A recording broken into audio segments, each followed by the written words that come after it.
Pesannya tentunya sangat menambah pengetahuan dan juga seru banget acaranya. Jadi insight daripada pemikiran kita itu terbuka. Ternyata pengelolaan limbahnya dan integrasi daripada perkebunan kelapa sawit itu sangat luas ya. Kebetulan kalau saya ini kan menekuninya dalam bidang mikrobiologi molekuler. Jadi saya sangat tertarik tadi di waktu Bapaknya membahas terkait resistensi Ganoderma. Jadi produk daripada bibit kelapa sawit yang tahan akan Ganoderma. Ganoderma itu bahaya banget sih kalau misalnya dalam perkebunan kelapa sawit. Bahkan biasanya kita sebut itu kanker. Jadi kalau memang sudah terserang Ganoderma, kemungkinan besar kelapa sawit kita itu bakalan mati. Jadi perkebunan kita bisa hancur sih dengan adanya Ganoderma itu. Mungkin harapannya kedepannya bakalan banyak lagi acara-acara yang serupa sehingga pengetahuan dari mahasiswa itu terus terasa dengan adanya tamu ataupun narasumber dari luar, sehingga insight perkuliahan itu tidak hanya dari kampus saja. Jadi wawasan kita sebagai mahasiswa itu lebih tahu lagi sih Kak. Sebenarnya terima kasih banyak kepada media perkebunan kelapa sawit dan juga P3PI yang telah melakukan kolaborasi sehingga membentuk acara ini gitu dengan sangat baik, sangat luar biasa dan menambah wawasan bagi kami para mahasiswa, sehingga kami tidak hanya terpaku dalam perkuliahan saja, sehingga kami bisa mengetahui sebenarnya yang terjadi di real life-nya itu seperti apa sih, seperti itu. Terima kasih banyak sebelumnya.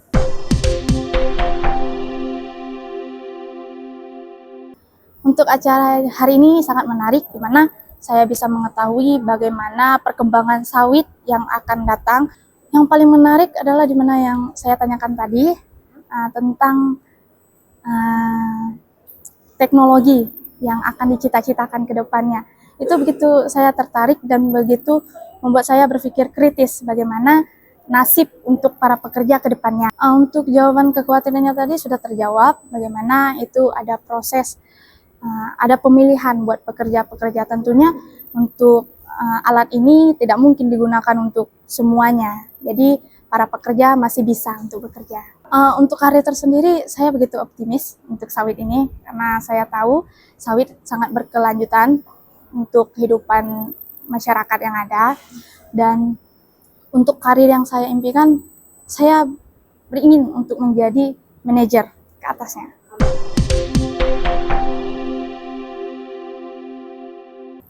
Untuk kesana sendiri cukup menarik ya. Jadi walaupun saya kuliah di perkebunan kelapa sawit ataupun di Politeknik Kelapa Sawit, tapi banyak yang saya belum tahu tentang kelapa sawit. Tapi dengan adanya tadi dua pemateri hebat tadi, saya lebih mengenal lebih dalam terkait ilmu kelapa sawit sendiri.